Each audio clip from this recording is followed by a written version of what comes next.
चलिए स्वागत है एक बार फिर से आपका केसीएल ट्यूटोरियल चैनल पे। और हम लोग पढ़ रहे थे इंस्ट्रूमेंटल एनालिसिस जो कि बी फॉर्म फाइनल ईयर यानी 7th सेमेस्टर का था। यूनिट नंबर 2 चल रहा था इंफ्रारेड स्पेक्ट्रोस्कोपी। तो आईआर स्पेक्ट्रोस्कोपी में हम लोग इससे पहले 2 क्लास ले चुके हैं।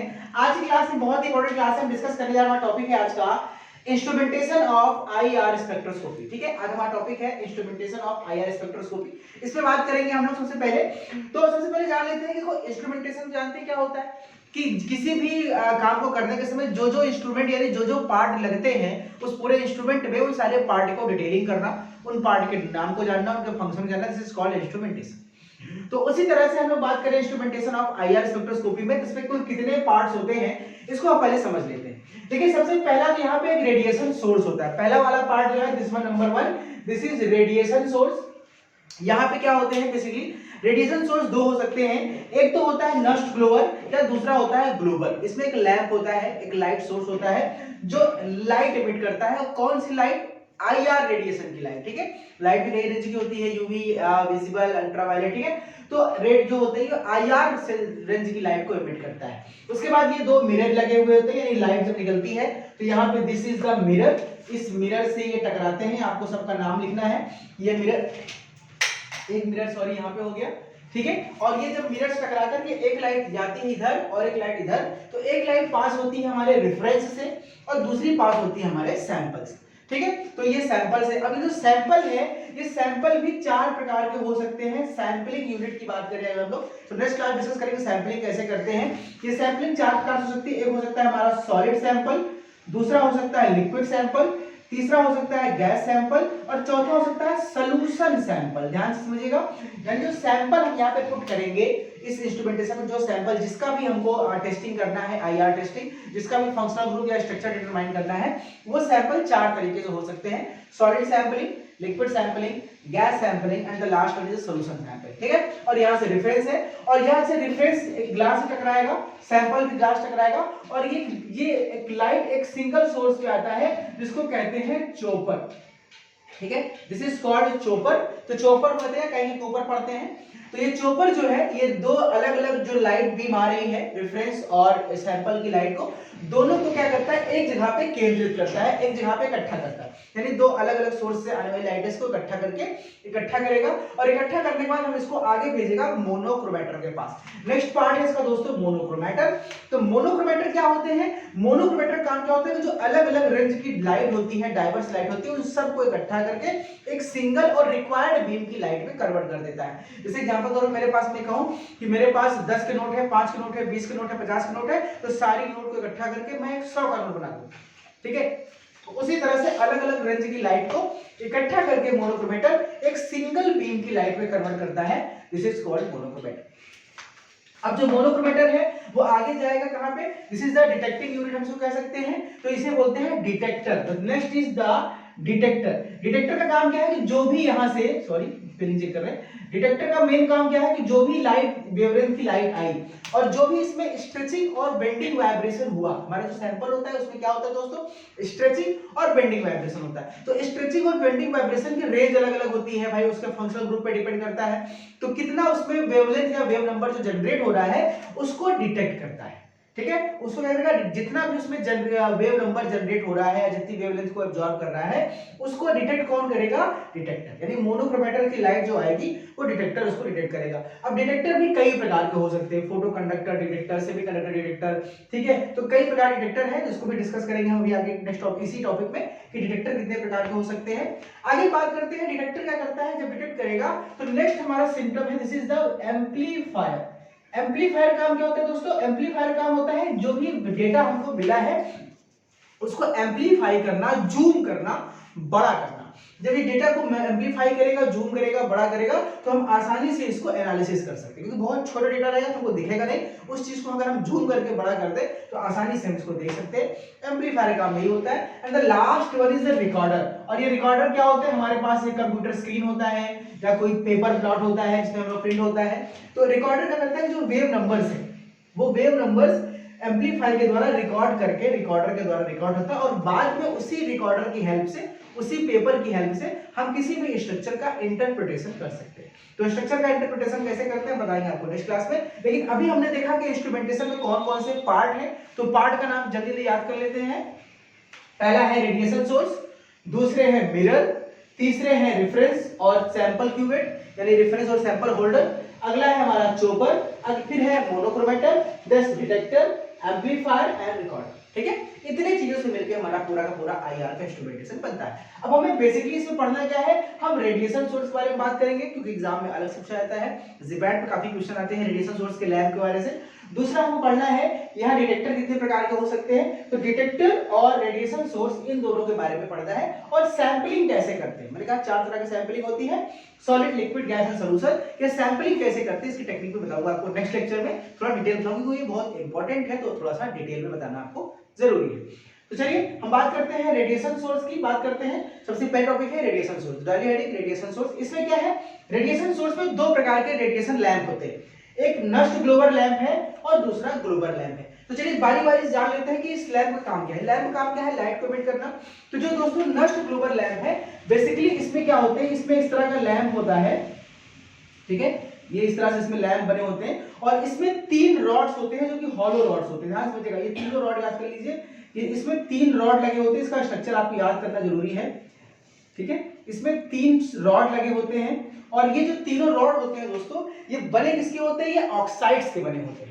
ध्यान दीजिएगा, ये जीपैट क्वेश्चन है कि जो रॉड्स होते हैं नष्ट फ्लोर में, ये ऑक्साइड्स के होते हैं। अब ये जो ऑक्साइड्स होते हैं कौन कौन से, 3 ऑक्साइड होते हैं। एक होता है जर्कोनियम का ऑक्साइड, जर्कोनियम ऑक्साइड, दूसरा होता है इरिडियम, आपका इरिडियम, सॉरी, दूसरा होता है ट्रिडियम का, इसको वाई सॉलिड है, टेरिडियम का ऑक्साइड, और तीसरा है इरिडियम ऑक्साइड। ध्यान समझिएगा, 3 ऑक्साइड की रॉड्स होती हैं, zirconium oxide, Pteridium oxide and iridium oxide, और इनका रेशियो जो होता है दोस्तों वो 97:7:3, इस 3 रेशियो के साथ इसमें ऑक्साइड की मात्रा होती है। ध्यान समझिएगा, ये भी इंपॉर्टेंट क्वेश्चन है जीपैट का, 97, 7 एंड 3।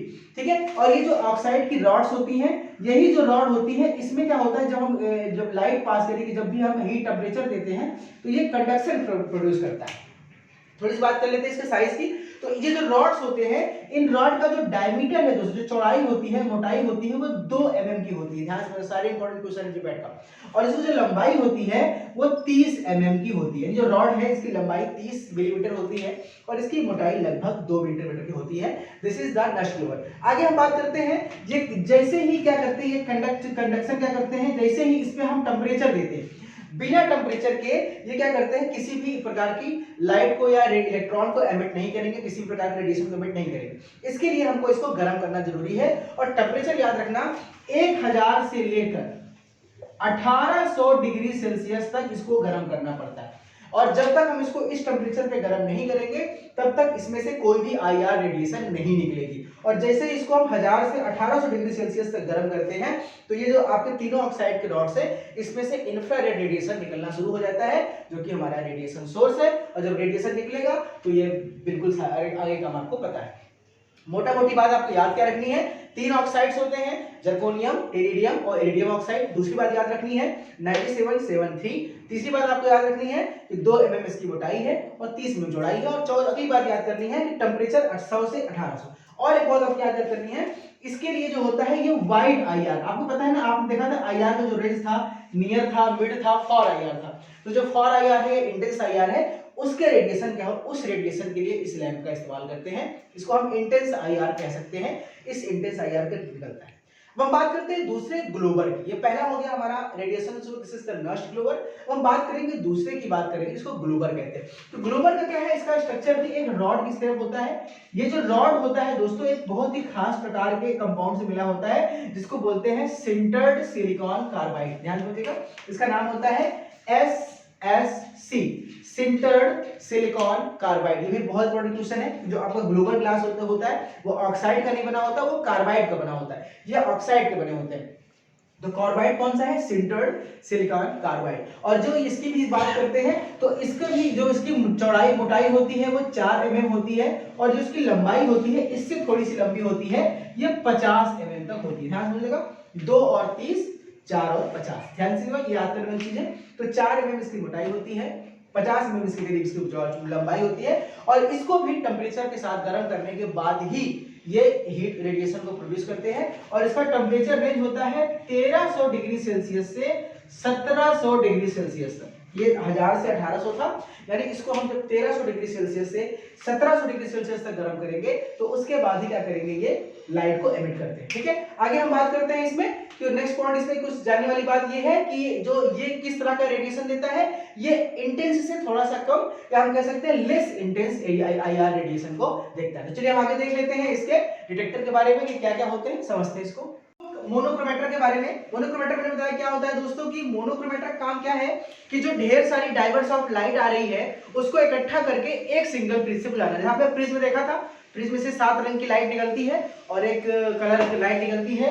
तो जो मोनोक्रोमेटर है दो तरह के यूज हो सकते हैं, एक होता है प्रिज्म और दूसरा होता है ग्रेटिंग। तो प्रिज्म और ग्रेटिंग में डिफरेंस क्या है कि प्रिज्म में आपको पता है कि इस तरह से आपको बना होता है स्ट्रक्चर, और ये जो प्रिज्म है दोस्तों ये बेसिकली एल्कली मेटल हैलाइड्स के बने होते हैं। अब एल्कली मेटल हैलाइड क्या होते हैं आपको पता है कि lithium, sodium, potassium, rubidium, caesium, francium, ये सब क्या है दोस्तों, एल्कली मेटल है। इसके हैलाइड क्या हो गए, lithium chloride, lithium bromide, lithium iodide, ठीक है, sodium bromide, sodium chloride, sodium iodide, potassium bromide, potassium chloride, rubidium, caesium iodide, bromide, chloride, कुछ भी लगा दो।